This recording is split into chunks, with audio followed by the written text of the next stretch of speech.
Could also challenge for the WWE Universal Championship, but we're not sure that guy would show up anyway. Like the video, subscribe to the channel, and turn on those notifications. And once you're done, leave a comment down below and I just might end up responding.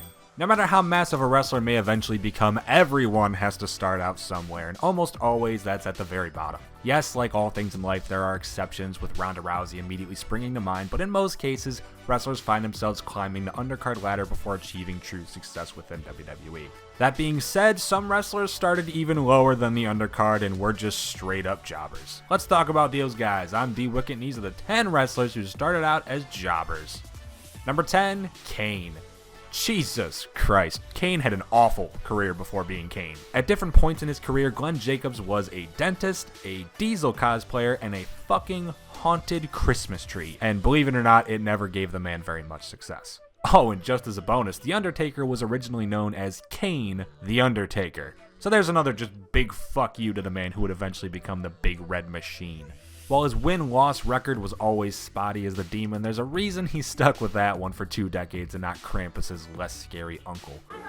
Real piece of work, let me tell you. Man, look at that Christmas creature. He gets the 1, 2, 3. He just picked Trey Keller up by his throat and slammed him down. Number 9, Edge. While Adam Copeland wouldn't show his face in the WWF until 1998, 2 years earlier saw the true TV debut of the man we call Edge. Except we didn't call him Edge. Instead, we knew him as Damon Stryker. I mean, how about that? One of the coolest and most iconic wrestling names paired up right next to one of the most bland names I've ever heard. You don't see that shit every day. The soon-to-be Hall of Famer was making his rounds in the WCW undercard before ever popping up for Vince McMahon, interestingly enough, and seemed to fight some dude named Meng a lot. Now, I'm very much indeed the wrong person to go to for WCW information, just never got into it personally, but I'm gonna safely assume that he wasn't exactly big shit in the land of Ted Turner, so I'm gonna safely throw Edge onto this list. I mean, fuck, Damon Stryker. Jumped in the middle of that. Now it's the Taskmaster wants to take him out, cause him some pain, blues, and agony, and get on with his business. Good shot. Talk about pains. Number 8, AJ Styles, the most recent man to lose the WWE Championship, who held that title for 371 days, remember? Even he started out at the bottom. While this may not come off as the biggest surprise given his size, it's always interesting seeing where a wrestler who eventually found himself to be one of the best of the world found his footing in the business. While AJ infamously had some low-tier WCW matches just like Edge, Styles actually popped up very few times in the early days of post-Monday Night Wars WWE. Showing up on Metal and doing a SmackDown dark match or two, the man we'd eventually call phenomenal started out with a loss to the Hurricane, as all true legends should. The NWO to the World Wrestling Federation, I have to seriously question what that means.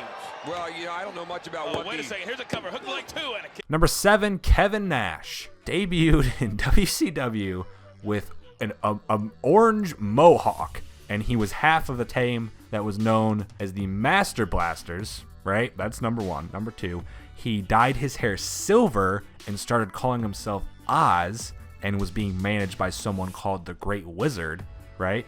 Then we're on to 3.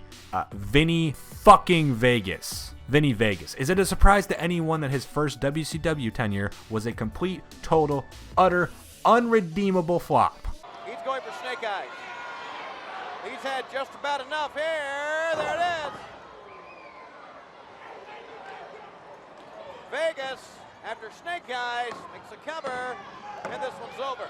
Number 6, Chris Jericho. In another case of WCW not really understanding the talent they had, Christopher Jericho is widely known as one of the most underutilized talent within that entire company's history. Being easily one of the best in the ring, on the microphone, and just in general when it came to the sport of professional wrestling, Jericho's talent largely went overshadowed simply due to the fact that he was a cruiserweight, to be honest. While WCW had long been fabled for their own 205 Live, when you got guys like Kevin Nash eventually making his name over there and taking down any vanilla midgets around him, well, yeah, it's kind of really hard to get them some real credibility. On Dean Malenko. And now, whoa, he walked away from the tag. And what is Jericho doing at ringside? Chavo wanted to make the tag to his partner. Number 5, the Hardys. And now someone who started out as a jobber very much in a traditional sense, we have everyone's favorite fucking lunatics. While many people believe the Hardys started out in the Attitude Era, we actually have 1994 to thank for giving us the debut of this legendary pair of brothers. While they didn't officially sign with WWE and start teaming together until '98, the pair spent 4 years working as jobbers helping put over the mid-'90s roster. Jeff Hardy actually debuted in a one-on-one match against the bad guy Razor Ramon himself, and yeah, he didn't have that 1-2-3 kid luck, unfortunately. Cover. I predict Razor's going to win this match. Hey, that's a great prediction. I was right. So far, you're batting 1,000 this week. Number 4, Dean Ambrose. Alright, we've all seen the picture before, so let's just get it out of the way. What in the unholy pink fuck is that? Dean Ambrose, the most recent man to lose the Intercontinental Championship, why did I pronounce it like that? Indeed finds himself on the illustrious list of wrestlers who started out wrestling on Velocity. Oddly enough, Dean actually got to keep his independence name for his tryouts and was known as John Moxley, but his tag team partner was ironically named Dean Taylor. While he wouldn't bust out the pink hair until a year later, it's nice knowing Dean has always had shitty hair before being Dean. Wow. I wasn't talking about Molina. Great move. And that's it. It looks like the snaps. Number 3, CM Punk. Now, I wanted to include at least one person on this list who was known as what we call a top-tier jobber. And who better than the best in the world? Yes, I did pick him solely for that punchline.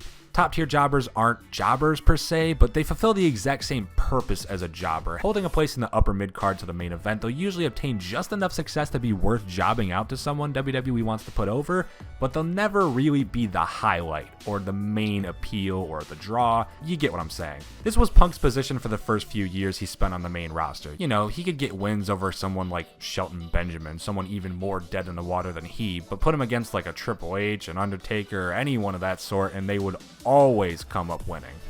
Top tier jobbers are also infamous for being used as transitional champions, a phrase you've almost definitely heard, and Punk was the ultimate transitional champion. Hell, even once he broke out in 2011 when he was the hottest superstar on the entire planet, and he held the WWE title for 434 goddamn days, he was still just transitioning to The Rock, who, keep in mind, he had been the end goal. WrestleMania 29, that main event was set in stone by WrestleMania 27, before Punk had ever got his title.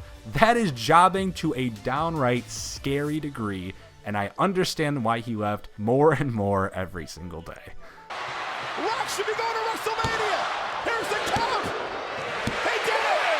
Rock is going to WrestleMania. Number 2, Daniel Bryan. Alright, top tier jobbers have a lot more to them since they actually do more than just lose matches, so I only wanted one on the list. Right back to jobbers in their truest form, we have that time in early 2003 when Daniel Bryan popped his head around on Velocity a couple of times, doing the job for Jamie Noble and John Cena, oddly enough. Also, I've seen comments of people asking why jobbers are called jobbers before, so hopefully me saying doing the job for and listing higher value name superstars helped out a little bit. And yes, there actually was a time when Jamie Noble had a higher name value than Daniel Bryan. That's right, we're only a few short months away from WrestleMania. Beautiful move. This could do it for Bryan Danielson, and it does. I'm going to add this in real quick, my first ever mid-edit commentary. This is the first time I've seen that Daniel Bryan-John Cena Velocity match in a long time, and I just have a few things to say about it. First off, for a match in 2003 between John Cena and Daniel Bryan, long before either of them were anything noteworthy, and a decade and a half before their SummerSlam Classic, this match is impressive, genuinely, technically sound. It's a good match. They have proper counters and shit. It's worth watching. But, John, I have to ask, what the fuck are you wearing? Listen, I'm trying really hard to not say what are those, but what the fuck is wrapped around your legs, son? I swear to God, John, Bumblebee doesn't come out for another 15 years. What are you doing? And number 1, Triple H. Or should I say, Terra Rising. Triple H, COO of WWE and founder of NXT, probably the best promotion in of professional wrestling, period, started his professional wrestling career with the name Terra Rising. Terrorizing. Fucking terrorizing. I need not explain his jobber status. Weighing 274 pounds, Terror Rising! And those are 10 wrestlers who started out as jobbers. What are your thoughts? Let us know in the comments down below after liking the video, subscribing to the channel, and notification zing that bell.